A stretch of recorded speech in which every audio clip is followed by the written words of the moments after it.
how do I know my worth?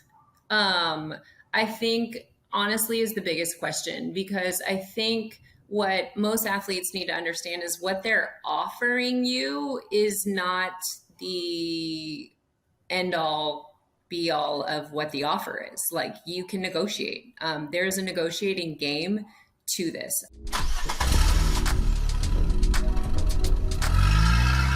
Welcome to the Car Ride Home podcast. I'm excited today to be joined by not only my friend, but one of my business partners as well, Lesley Feldman. Lesley is a lawyer. Lesley is a former college softball player herself at UCLA, and one of the co-founders of Players Collective. And we're also going to share some of your other titles and stories and things that you've been. But Lesley, welcome to the Car Ride Home. Thanks for having me. It's the car ride home. So we start every segment this way just to get to know you a little bit. Very important in the car ride. You're controlling the music. What are we listening to? Country music. To be honest, I was not a country fan. I'm born and raised in LA. So people are always like, how'd you get into country? But it was a teammate of mine at UCLA who was from Fresno, California, and she got me into it. And I've never looked back, and I love me some country music. Who's your favorite artist? I didn't know it was country. I love Rascal Flatts. I do love me some Carrie Underwood. Just anything on the country station, I'm just in. My Texas heart is so happy right now, Lesley. The next most important, or maybe the most important, food. So in our car ride home, after the game, after the tournament, where are we stopping for food? Oh gosh. I mean, when we're talking about my travel ball days, or are we talking about my adulting days now? Because let's go both. My travel ball days, probably honestly Taco Bell. Taco Bell was life. And to be honest, Taco Bell's still life. I don't underestimate a bean and cheese burrito. I still love them and still think they're so good. But now that I've to say that I've matured in some capacity, I love me some sushi, and I'll never say no to Mexican food ever. So I think this is why we're friends. Taco Bell is still amazing. My body just doesn't, shouldn't probably have that anymore. But yeah, exactly. Okay, car ride home. We could go so many ways, right? As an athlete, good, bad. But when I ask you, what is the most memorable car ride home? It could have been at your youth career. It could have been in college. What is the most memorable car ride home that you've ever had? I think for me, my memorable car rides home are, for me, I grew up in LA, and I was that child that played travel ball in Orange County. So it was an 2-hour ride with or without traffic, as we talk in LA. So it was a long car ride home. And we have this joke in my family and it started from car rides home, that my mom started it. And we still kind of joke about it today, that it was 2 positives before any negative. So we would get in the car, and I grew up in a baseball family. My brother played at San Diego State. And then my dad owned a baseball camp here in LA with a Pittsburgh Pirate baseball player, Rick Rhoden. So I literally grew up around baseball. So everyone had an opinion. So when I would get in the car, it was always like, why did you do this? Why'd you swing at this? Why'd you do that? So my mom was like, stop. You need to say 2 positives before any negative. So you need to tell her 2 positive things before any negative comes out of anyone's mouth in this car. And so honestly, even till today, if you walk into a family dinner and everybody's kind of at you, I'm like, what happened to the 2 positive, negative thing? It still kind of lives on in my family. So to be honest, my car ride home are those memories, because it was never a bad thing. My mom would be like, nope, 2 positives before any negative. And my brother and my dad would do it. And sometimes it was you looked really great out there, or, you had a great ponytail. It was, but it would make you laugh before they got into, why'd you swing at that pitch? Or why didn't you stay down on that ball? Because, your family always had something to say about your play, but those are the car rides homes that I honestly remember and like I love it. appreciated now that I'm older.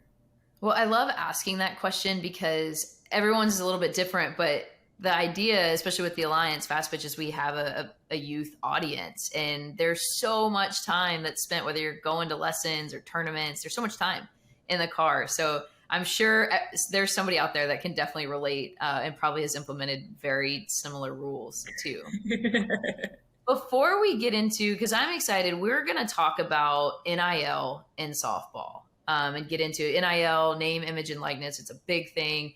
We're going to release this the day before July 1st, which will be the 2-year anniversary of NIL being passed. But before we get into the legal and the law side, I want to go softball, Lesley, first.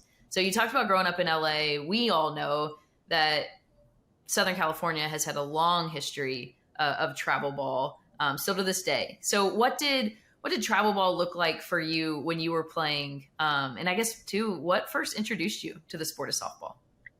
Well, to be honest, I played baseball. I played baseball with the boys till I was in high school, and then I got to high school, and everyone was like, "You have to play softball."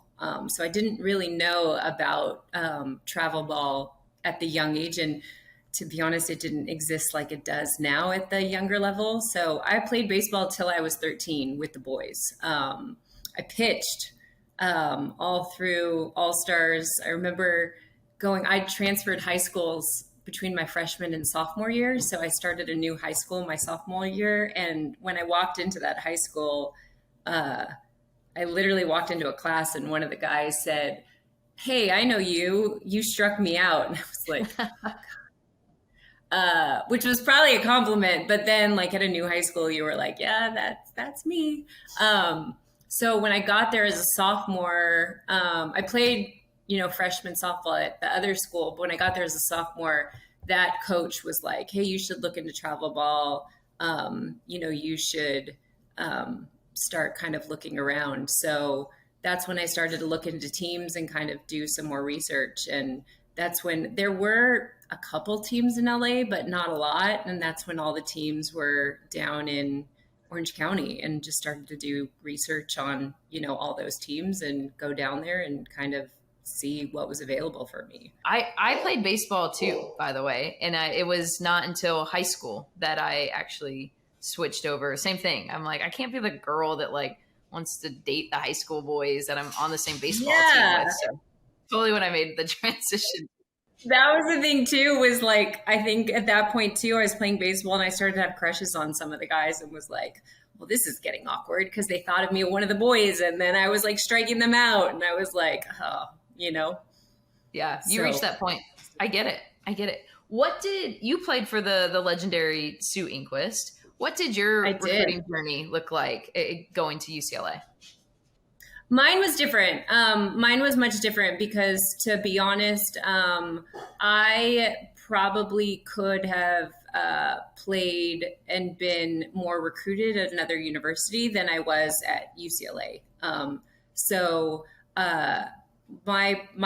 I was being recruited by more universities, but UCLA was just an option for me to go as a local and not as a non-scholarship player and be part of the team versus be recruited at other schools. And I took that opportunity to stay close to home and be at UCLA and be part of a team that I had an opportunity to be part of because one, I wanted to be a Bruin, and two, I wanted to go to UCLA for my education. So that process was much different for me because I did go on recruiting trips and I did go, to see UCLA, but it was just a different process for me because I wasn't offered the scholarships. So I took the opportunity to go and be part of a program without a scholarship and just have an opportunity to be part of the team, knowing that, I wasn't going to have a scholarship and that I wasn't going to have an opportunity to, even have a position, but just the opportunity to be part of a team. And I was okay with that because one, it was UCLA, two, it was the greatest program in the country, and three, like I got a degree from a university and it was close to home. And for me too, my parents were here and they could come watch me play and all of that. So my recruiting journey was much different.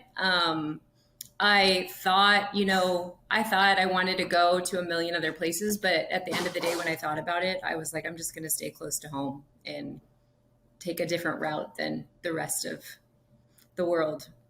One thing that has not changed is the success of the UCLA softball program. It has historically been one of the top programs. Can you give us, for those who might not know, give us a little glimpse of the 4 years that you were there, who you played with, how many World Series? Take us back to those 4 years playing for Sue Enquist. What was that like? Yeah. So I actually played for Sharon Backus.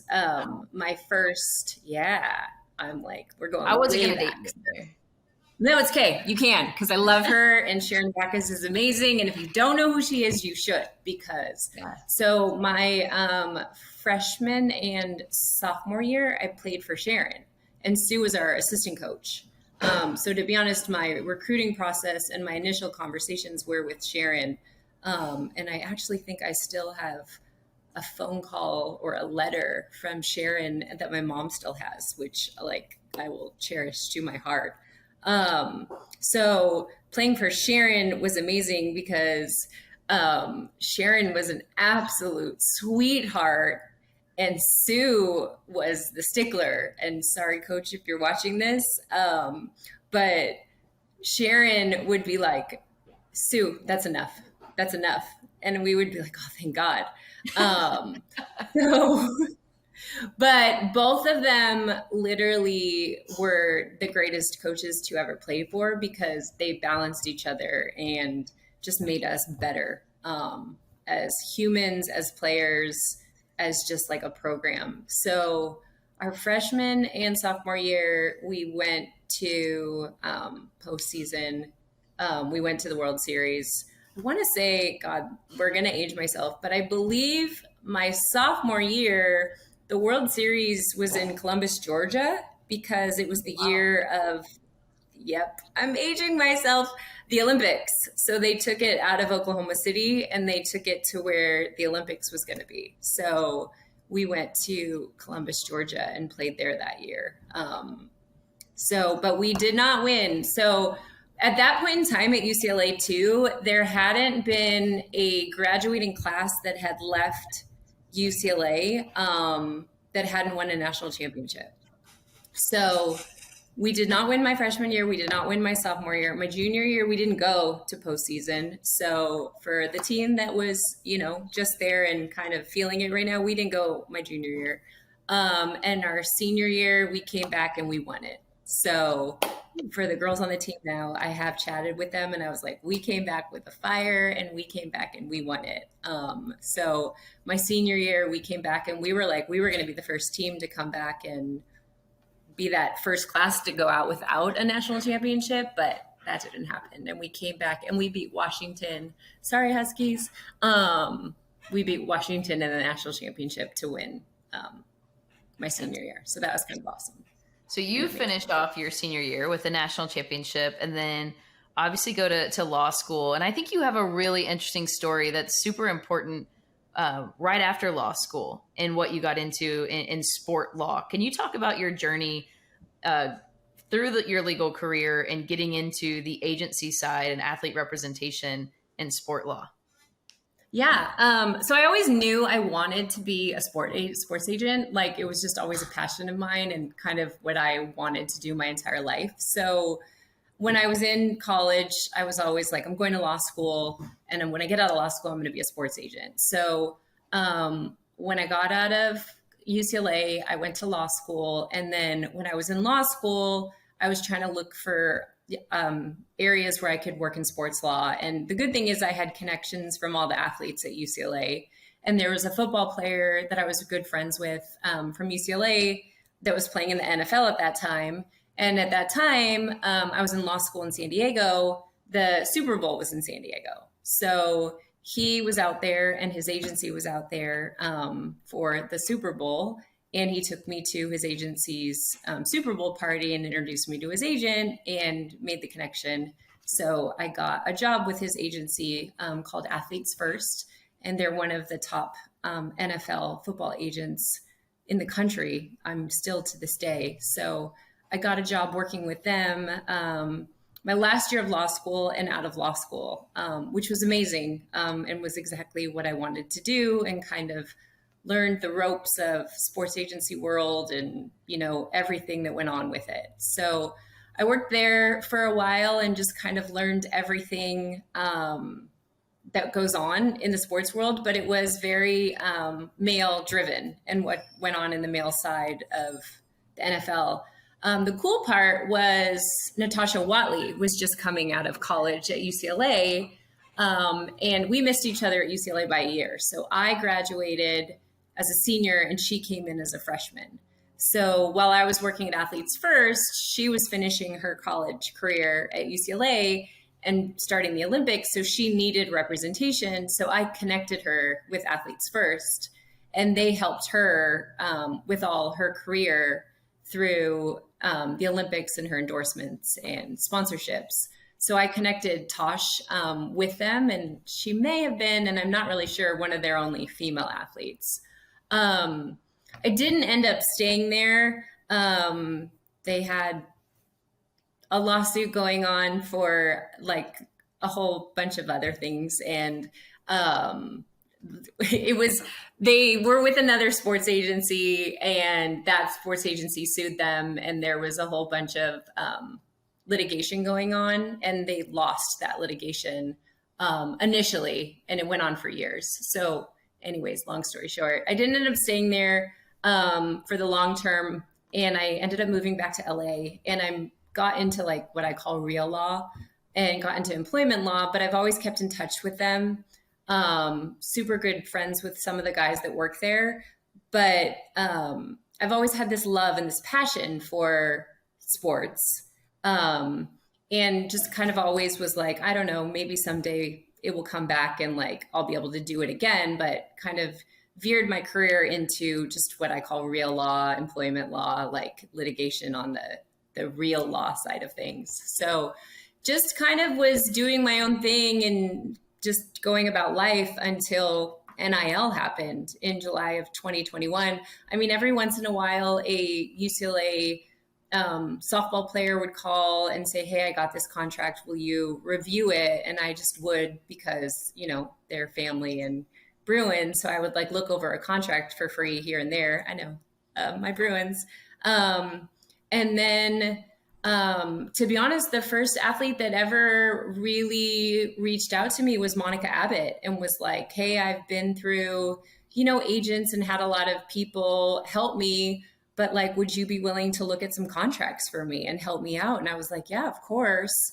So she was like, I get opportunities all the time. And, I just was like wondering if you would help me. And I was like, yeah, like, let me know. And Monica just obviously was coming up on the Olympics. And so I'm like, send anything my way. And that conversation with Monica really started right before NIL took off and, got approved in July of 2021. So kind of that's where it all came about, to get back into sports and kind of come back into the idea of creating a sports agency again. Before we get into what is now Players Collective and the origin story of that, I want to go back because I think it's interesting that you were at an agency, in sports agents that worked with NFL players, and we don't see that. The reason why Monica was looking for it, there's not just this abundance of agents that are representing female athletes. And I would guess it's because our playing contracts aren't the same as what Major League Baseball and NFL and, all the big male sports. So when you were at Athletes First and you were working on contracts for these football players, was it mostly their playing contracts, or were there some brand endorsement deals? Oh, no, well? They did. Yeah, no, they definitely did both. So they did the playing contracts, which, to be honest, the playing contracts for a male NFL football player is much different than what we're talking about in our sports. I mean, obviously, there's the Serenas of the world. There's different female athletes that are obviously making substantial amount of money. But with the sports that we're talking about, when it comes to softball, or it comes to different sports, they're just not making on their playing contracts the same amount of money. So the NFL guys, their playing contracts are obviously significant enough for them to make a living, but they were doing endorsement deals too. I mean, I remember remember the Campbell soup ads, Yeah. where they were in them with their moms. We negotiated a couple of those deals. So they definitely do their endorsement deals. And so NFL, Major League Baseball, NBA, the WNBA now, and the NWSL, they all have players associations, which set the specific amount of money that an agent can take. So you can take a certain amount of money off of a player's contract, and then you can take a certain amount of money off of a player's endorsements. So it sets it in the contract exactly how much an agent can take off a player's contract, and then they can actually take a little bit more off endorsement contracts. So it's all regulated by associations. I think this is a good time to tell you about Pocket Radar and our partnership for Alliance members. Pocket Radar is the official radar technology partner of the Alliance Fast Pitch. Pocket Radar's technology is currently utilized by coaches at the highest levels of softball and by parents and players training in their backyards. They provide software and hardware solutions tailored for player development and recruiting. Pocket Radar's new app platform is a powerful tool for athletes looking to improve their game and have their metrics be seen by coaches across the country. We use Pocket Radar in all of our Stars of Tomorrow combines. And you know what's even better? Alliance coaches and families can get up to $150 off Pocket Radar Smart Coach and Training Bundle on our various buy days that we do with Pocket Radar. And every Alliance coach is eligible for that annual discount throughout the year. Learn more about our partnership with Pocket Radar and how you can receive an Alliance member discount by visiting our website, thealliancefastpitch.com, and clicking on Pocket Radar under the Partners tab. I was going to ask you or have you explain to people that that's how agents make their money, correct? That it's a percentage of the contracts that you're out there negotiating. Yeah. I mean, from a sports agent standpoint, an agent makes their money off of a percentage of deals that they negotiate. So it's usually they go out and they negotiate a team contract, and then they get a percentage of the team contract, the playing contract. And then if they do endorsements, they get a percentage of the endorsement contract. Then, people might hire a publicist that gets them into other things, but that's separate from an agent that gets them into, events and stuff like that, and publicity and in articles and in magazines. But that's a separate kind of entity. And you might hire a publicist on a monthly basis or a monthly retainer. But they're all like a marketing person is different than an agent. So everybody kind of gets paid in different capacities. And then you might have a lawyer to look over contracts. Usually an agency should or does have a lawyer that's involved in it that covers it in that capacity. But sometimes people have a lawyer also, because then you need a lawyer to look over the contract. So it just depends who you're working with and, what they include, within the agency you're working with, because, you want to make sure that that agency has you covered, because an agent might be able to review your or to negotiate your deals, but once the deal comes in, is there an actual lawyer like reviewing the contract and making sure that it's legally, to the satisfaction that it needs to be from a legal standpoint. Well, and this is all relevant now for our softball audience and for even the high school players that are looking, they're about to go into college because of NIL, because of these name, image, and likeness, and the fact that college athletes can now monetize their brand, their name, image, or likeness and be paid for it. But now you think these contracts are coming at an 18, 19, 20-year-old. I would have had no idea, right? And so getting them the proper support is super important. So now going back to I know we started talking in early 2021 about Players Collective and really kind of combining our passions. So I will tell my story really quick and then jump into your side of Players Collective and why. But I've always personally been passionate about the female athlete brand and how can we grow the marketing around and how can we help her, because a female athlete right now has to monetize her brand because the playing contracts, they're starting to get better, right, across the different sports. But in softball specific, they're still not making a living for the most part, unless you're playing in Japan or multiple places. But they have to they have to monetize their brand.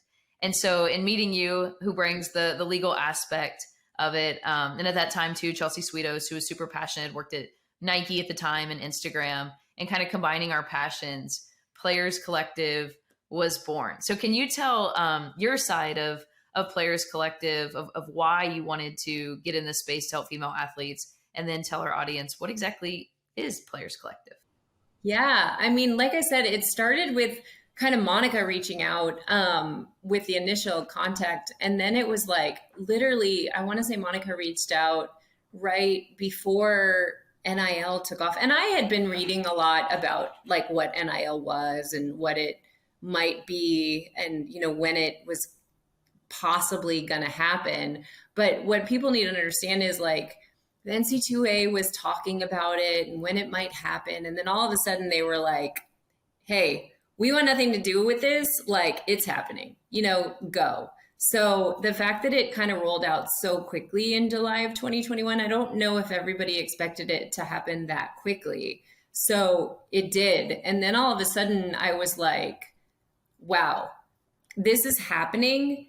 And this is happening so quickly. And I literally remember I was with Chelsea Sweetos and we were on Instagram and everybody was becoming a barstool athlete. Everyone's like, I don't remember if you remember like the day that like NIL took off, everybody's like, I'm a barstool athlete. I'm a barstool athlete. And everybody on Instagram was becoming a barstool athlete.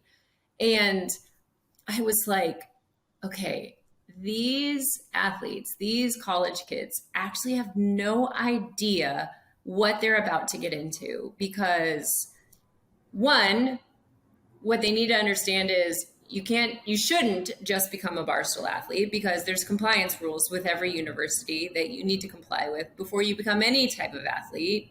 Two, you should look into Barstool and who he is and what kind of organization it is and you know, what he's involved with to see if you even want to be involved in it. Three, like, what is he giving you in exchange? What are you agreeing to? Like, I literally was like sitting here going, these kids are jumping at opportunities without even thinking about what they're doing. I'm like, they need help. They need help. So it really kind of came from, and I remember thinking like, oh my gosh, like I need to text all the UCLA players that I know and say, don't become a Barstool athlete.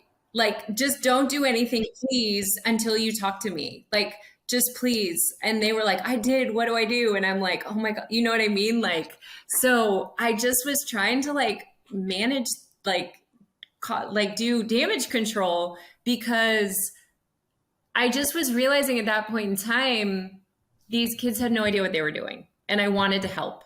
And so I think at that point in time, I was like, I want to start something to help athletes. And to be honest, from being at Athletes First and realizing that female and nothing, I love Athletes First. They're amazing. And what they're doing for football players is unbelievable. But there's just, for the female athlete, especially in the softball space, they don't make enough money to warrant the representation that a big, huge agency might give.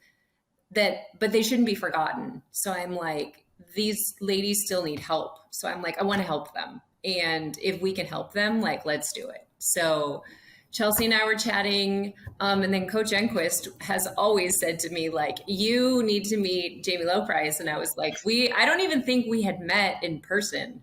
We hadn't at that point in time. But she had always been like, you guys need to meet each other. Like, I feel like you guys could do something amazing. And it's so funny because if Coach says something, I believe her still to this day, like anything she says. And she literally just told me, I need to meet you. And I just remember calling you and being like, I have this idea.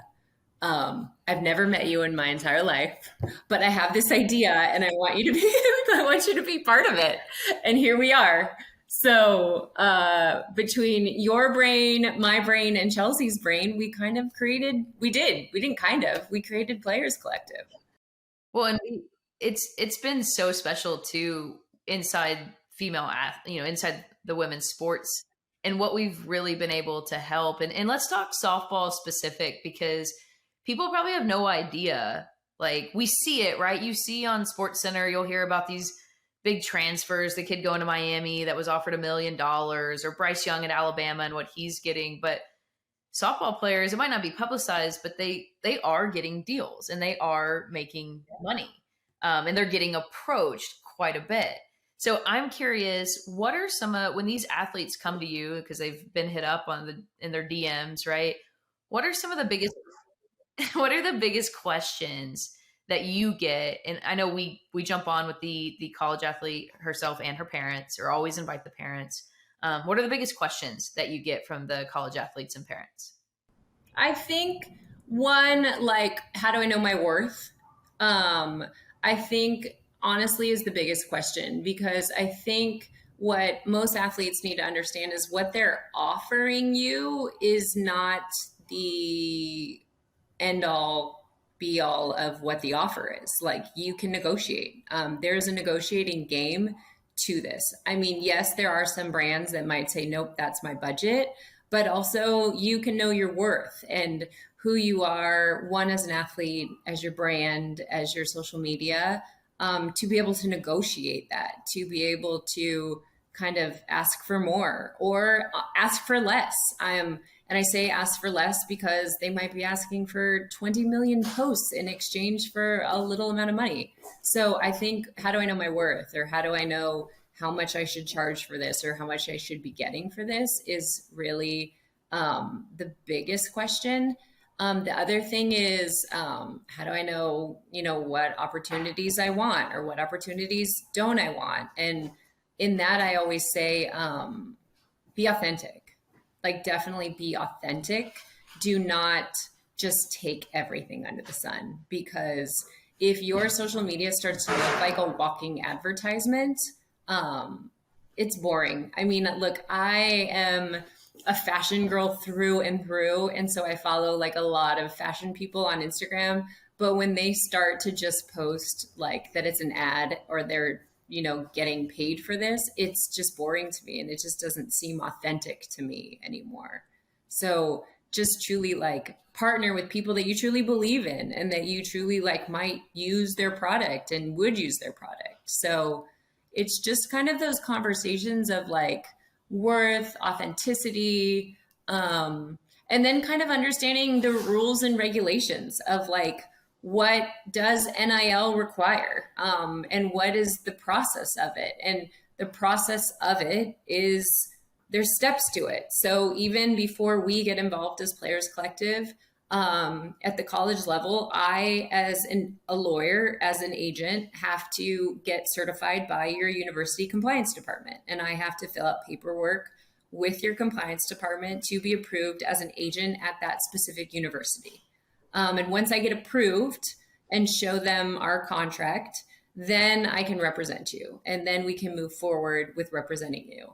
And then any deal that comes through, we negotiate, we, go through the process. And then once we get the contract, some universities want to see the contract before you even sign it. Or some universities want you to sign the contract through me, get it reviewed, and then once you sign it, then you have to submit it back to the university for their record. So there's just a process, and why I am here as the agent lawyer is with each university that we have an athlete at, I know the guidelines for each university, so I keep you on track. But if you don't have an agent, you need to know these rules, because you need to stay compliant with it, because if you're not, you are violating NC2A, rules and regulations, and you could risk your eligibility. So if you don't have someone on your team, if you don't have an agent, you need to make sure you're getting with your compliance team at your university and making sure you know the rules so that you're staying, on track with what you're supposed to be doing when you get a deal. And to be honest, when I say a deal, it's not necessarily just cash either. If you are getting product, and some universities say if you're getting product up to a certain amount of money, you have to submit that too. So you need to make sure you understand that also. So if somebody says, I'm sending you protein powder, or if someone says, I'm sending you sunglasses, if it's over a certain amount of money, you might have to submit that also to your compliance department. So you just need to make sure you understand the rules. I want to pause for a minute to tell you about the Alliance Fast Pitch. The Alliance Fast Pitch is a national league system for amateur softball. I like to think of us as the pathway to play and the pathway to develop. If you're a youth softball coach or parent of a youth softball player, we know at the end of the day, you just want what's best for your daughter. But sometimes it's hard to figure out where to go or where to start. We're here to help you with that and to make your job easier. Softball is an important part of your life, but it's only a small part of your life. Think of the Alliance Fast Pitch as your one-stop shop for everything. Build your fall, spring, summer schedule of tournaments inside your region. Compete on a level playing field to earn your national championship berth. Join a community of fellow youth softball coaches, parents, and athletes. Check out our national leaderboards for all ages. Understand where your daughter stacks up compared to her peers inside a region or even nationally. Help your daughter get recognized nationally through our player recognition programs and get access to all of the discounts and benefits of being an annual Alliance member. We brought the best in the industry into one home so we can provide softball families with access to the best resources at a more affordable price. We built the Alliance Fast Pitch on two principles: collaboration and putting the athlete first. Together, we can grow. Together, we can do better for our athletes. Be a part of the fastest growing softball community. We're here to make your life easier and your experience in softball better. Join us today. Join the Alliance Fast Pitch by going to thealliancefastpitch.com and follow us on all of our social media platforms. So it's so important. And that's what, between all of the rules, or maybe now like not even some of the regulations, I think having somebody in the guidance in every school is a little bit different. And then I think the other side of that just intrigues me so much is these college athletes, they're going into business, right? They're getting real business because there's things I do now as the CEO of a company that there's no way I knew back then of contracts and negotiations and things like that, or even managing the deliverables, because once they sign that contract, they have their side, right? Where the athletes have to deliver. What are you telling the athletes that you represent? How are you kind of going through the contract with them and saying, hey, don't forget, like you got to post, you have X amount of posts that you have to do. What do those conversations look like with the athletes? Well, I try just with our athletes, I try to keep them involved in the entire process. So even if we get a contract and I have to change a part of the contract and the language in the contract, I actually try to explain to our athletes what I'm asking to be changed, because from my standpoint, I want to teach our athletes to be business women. So I want them to understand, like, hey, this is what the contract says, and this is what I'm asking to be changed and why. Because I want you to understand it. And I want you to understand why I'm asking for this to be changed, because you should understand the process. You might not have to speak to it one day, but you will know how to if you ever need to, or if you need to review it. What's I think is really sweet conversation is like, Sis Bates got asked, a question about a contract the other day, and she knew how to answer it for, a friend. So I'm like, makes my heart so happy that you listen to me when you're talking, and she was like, is this right if I say this? And I was like, yes, it is. I do think it's important that they're learning business, right? And they're learning that they have a responsibility on their side as well. They're getting to understand contracts, and then they have a responsibility on their side to actually, however many social posts or appearances or things that they have to do. So once we've gone through the contract and then they have to complete it, then the next conversation is, okay, here's the deliverables. And usually where that comes into place is now we have Sierra Romero on board, and she kind of gets involved when it comes to the deliverables. So if it's once a month, it's a social post, whether it's a reel or whether it's, it could be a static post, which is actually on their feed. It could be a story. Then Sierra gets involved of kind of making sure that they create it, making sure that it, is up to standards, making sure they're tagging the right people, and then keeping them up to date on like what needs to be completed. Usually most of them, once you tell them like, hey, you're due once a month with a deliverable, most of them kind of keep track of it themselves. But once a month, we're usually like, hey, you're due with a post on this. And they're like, oh my God, yep, we'll get on it. So it's usually a text message just to kind of stay on top to make sure. I think the hardest part with some of them was like, some of them had deliverables like in the midst of season, kind of in the midst of like postseason. So it was like, hey, we know you have like one more deliverable and like you're in the middle of postseason and I have no idea when your off day is right now, but like, can you get this done? So that's the harder time because we want to be able to manage like, they're still college students, they're still playing at the highest level, and they also still need a social life and an off day. So we don't want to overwhelm them. But they also are business women and they, sign a contract and they need to complete it and they understand that. So they usually all write back and we're like, no problem. So sorry. Have an off day on Monday. Like we'll get it done as soon as we can. Can you tell the story? Because we just finished up the World Series, and two of the players on Oklahoma, Grace Lyons and Tiare Jennings, are Players Collective athletes. So we all as fans are watching them compete for a national championship, but they are business women and they have agreements. And for brands, there's no better time, right? From a business standpoint, all eyeballs are on those athletes during the Women's College World Series. Can you share how you worked with Tiare and Grace during their national championship run and dealing with the brand? My first text is always like, okay, we got this opportunity.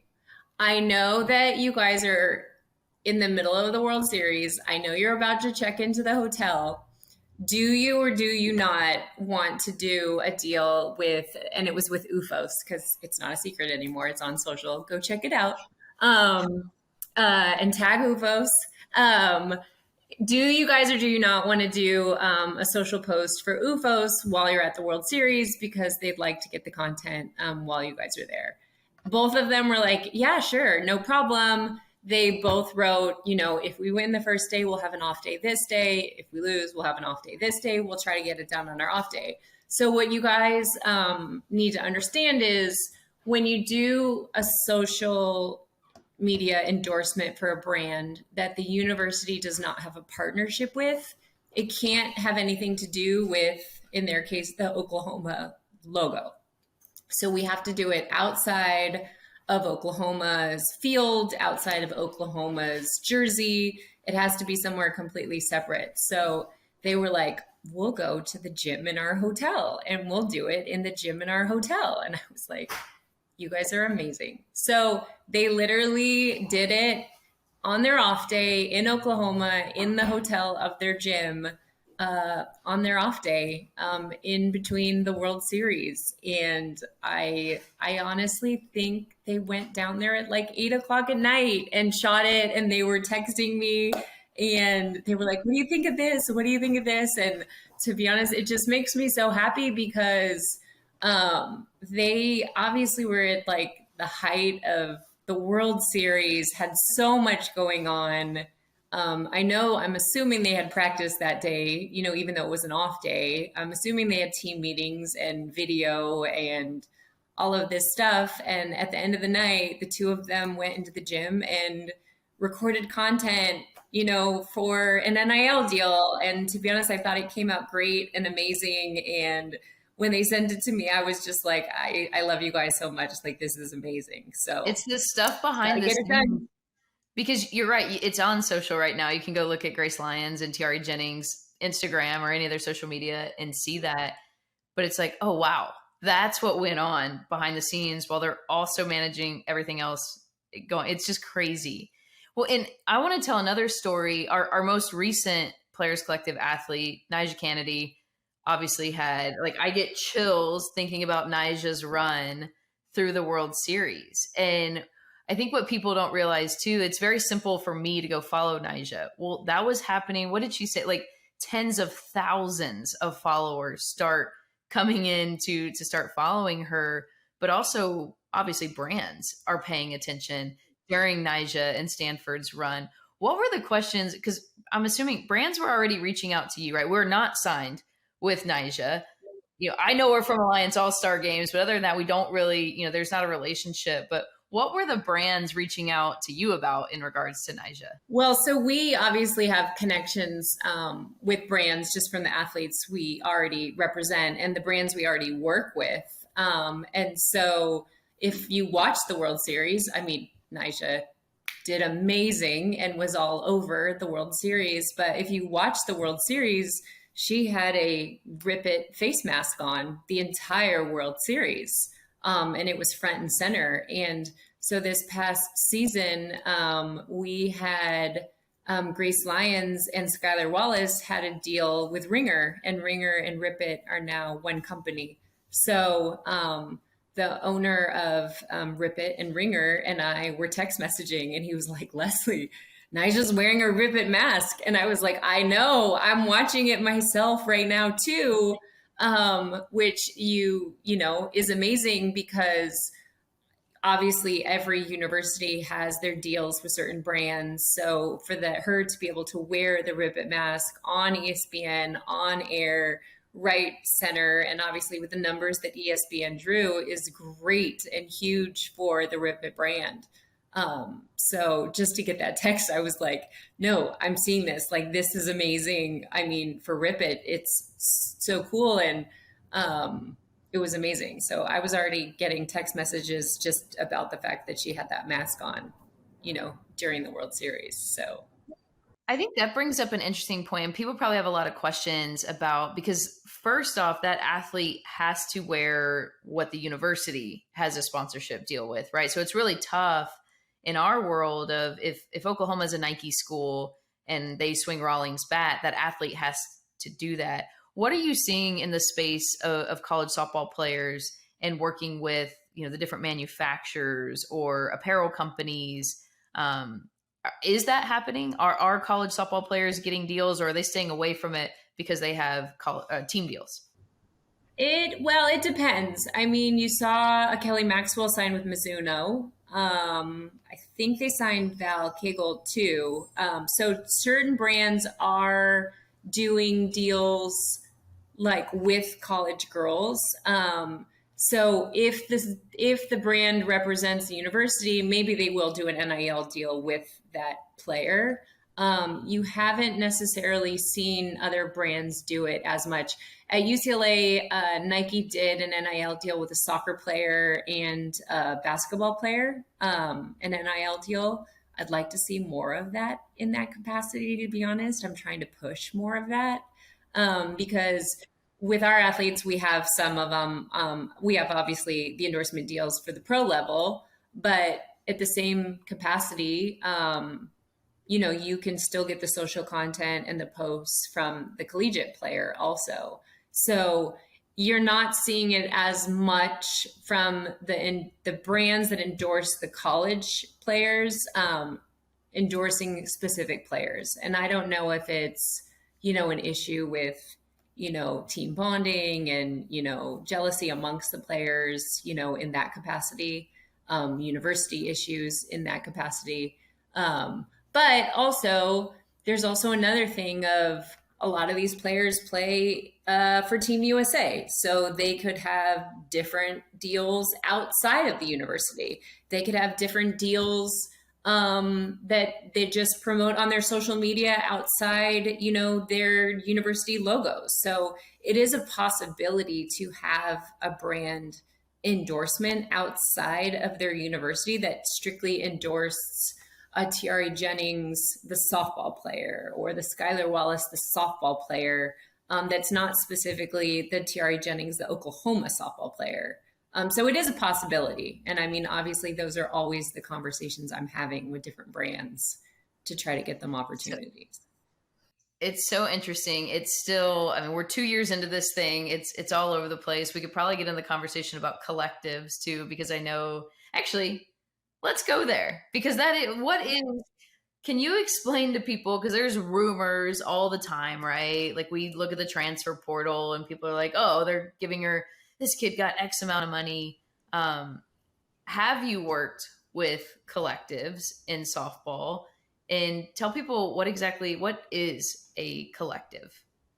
Yeah, collectives are groups that have been established through universities that are created to, the best way to describe this, are created to give opportunities for players to have NIL opportunities in exchange for compensation. So rather than it be through specific, one, they're supposed to help them reach out to specific brands and corporations through, the donors or alumni of the universities. So the collectives are supposed to be a group of donors within the organization or the university to bring about like alumni to bring on NIL opportunities together. So think of a university building like an alumni base to create NIL opportunities. And in that, they're going to create different opportunities for different athletes in different sports across the board. And in exchange for that, it might be through a specific company, it might be autograph signings, it might be signing memorabilia. It's just kind of a different route of an NIL than doing a specific brand partnership. So it's different, and each university is creating them, and each collective is different. Some you might get an NIL opportunity because this collective wants you to do a nonprofit, and they want you to go work at shelters or, a women's shelter or Habitat for Humanity in exchange for compensation. Or another one might want you to do an autograph signing on the weekend, or another one might want you to sign memorabilia on the weekend. So they each have kind of different criteria in which you could be paid out of the collective for an NIL opportunity. We're just breaking myths over here and delivering facts here. So people are still probably trying to process, what is this thing? Okay. But I think an important question that a lot of probably youth athletes and more so their families too have, my daughter's getting ready to go to college. She's going to be on television, right? How do I get started? What should I be doing as an athlete in this road of NIL? Well, it's funny. I have some parents slide into the Players Collective DMs asking me this all the time. And I was like, be careful is what I say. Cause I'm like, you're asking me about your 10 or 11 or 12-year-old daughter. So, because it's not just about their playing ability anymore when we're talking NIL. So yes, does it help if they're an amazing player? Yes. Does it help if they're, the next Nyjah or the next TRA? Yes, it does. But NIL is also about your social following and your engagement on social media. And that is what starts the process, because, even the athletes we're looking at, I mean, there's a bunch of athletes who I love and adore and admire right now at the college level. And we talk about all the time. I'm always like, I love her, but I need her social media to get up, because I don't know, even though she's so good on the field, I just don't know how much I can do on the endorsement side of things if her social media doesn't get up, because, I can't, make brands see how good she is on the field if her social media is not there. So it really is about social media. So I say, parents, be careful, because at what point are you going to give them a social media? And what point are you going to open that door? Because when you open that door, it can't be a private social media, because the private social media is only going to give you so many followers, and you're going to have to approve all those followers. Like, we are talking a public domain, probably business account social media that's open, that people can see and people can follow.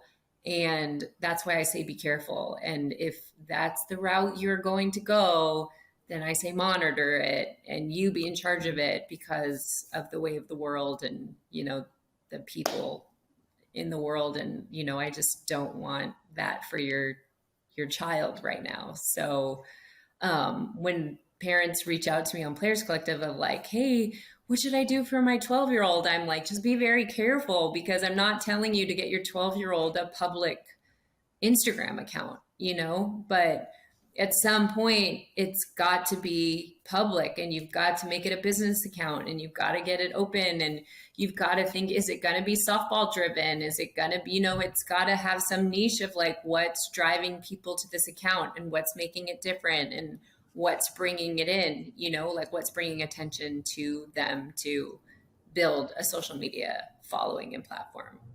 It's such good advice. And I would imagine, because parents always just want to do what's best for their kid. And it's in our travel ball world, it's already crazy enough that at 12U, they think they're getting their college scholarship. Well, now they think they're getting their NIL deal. And I just want to be like, pump the brakes, make sure your daughter enjoys playing softball first. And then those things will definitely come. I want to end this, I'm gonna put you on the hot seat, Lesley. So oh boy. I'm going to end with some rapid fire questions. You got to answer with the first thing that comes to mind. Okay. All right. What is the biggest myth out there right now about name, image, and likeness? That people are making millions of dollars. They're not? Some, not everybody. All right, Lesley, I know you're proud of all of the deals for the athletes.